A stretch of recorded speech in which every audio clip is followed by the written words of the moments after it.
વડગામ તાલુકાના શ્રીમતી સમુબેન મહેતા વિદ્યાલય ધોતા સકલાસણા ખાતે એક દિવસીય યોગ શિબિર અને વ્યસન મુક્તિ અભિયાન યોજાયેલ, જેમાં બનાસકાંઠા યોગ કોઓર્ડિનેટર શ્રીમતી સ્મિતાબેન એચ જોશીના મુખ્ય મહેમાન પદે તેમજ અશ્વિનભાઈ એચ પટેલ, રેખાબેન જે મહેતા, સુરેશ વન તેમજ કેળવણી મંડળના પ્રમુખ શ્રી ઓખાભાઈ પટેલ દ્વારા દીપ પ્રાગટ્ય કરી યોગ દિવસને ખુલ્લો મૂકવામાં આવેલ, જેમાં પ્રાર્થના, ભજન તેમજ આવેલા મહાનુભાવોનું ફૂલહાર અને શાલ ઓઢાડી સન્માન કરવામાં આવેલ, જેમાં વ્યસનથી થતી નુકસાનકારક અસરો વિશે વિસ્તૃત જાણકારી આપેલ, જ્યારે યોગ અને પ્રાણાયામથી થતા ફાયદાની જાણકારી આપેલ, જેમાં શ્રીમતી સમુબેન મહેતા વિદ્યાલય ધોતા સકલાણા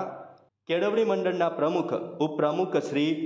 ડોજીભાઈ પટેલ તેમજ મંત્રી શ્રી લક્ષ્મણસિંહ વાઘેલા તેમજ વાલી મંડળના પ્રમુખ શ્રી, ઉપપ્રમુખ શ્રી, મંત્રી શ્રી અને વાલીઓ તેમજ વિદ્યાર્થીઓ બહોળી સંખ્યામાં ઉપસ્થિત રહીને ઉત્સાહપૂર્વક ભાગ લીધેલ, જેમાં શ્રીમતી સમુબેન મહેતા વિદ્યાલયના આચાર્ય શ્રી દવે સાહેબ દ્વારા આવેલ મહેમાનશ્રીઓનો પરિચય કરાવેલ અને દરેક મહાનુભાવોનો આભાર વ્યક્ત કર્યો હતો, જેમાં શ્રીમતી સમુબેન મહેતા વિદ્યાલય ધોતા સકલાણા ખાતે યોજાયેલ એક દિવસીય યોગ શિબિર અને વ્યસન મુક્તિ અભિયાન NSS યુનિટ દ્વારા શિબિર યોજાયેલ, જેમાં સમગ્ર કાર્યક્રમનું સંચાલન NSS પ્રોગ્રામ ઓફિસર જયેશભાઈ જે પ્રજાપતિ તેમજ શિક્ષક શ્રી અલ્પેશભાઈ કોન્ટ્રાક્ટર દ્વારા કરવામાં આવ્યું હતું।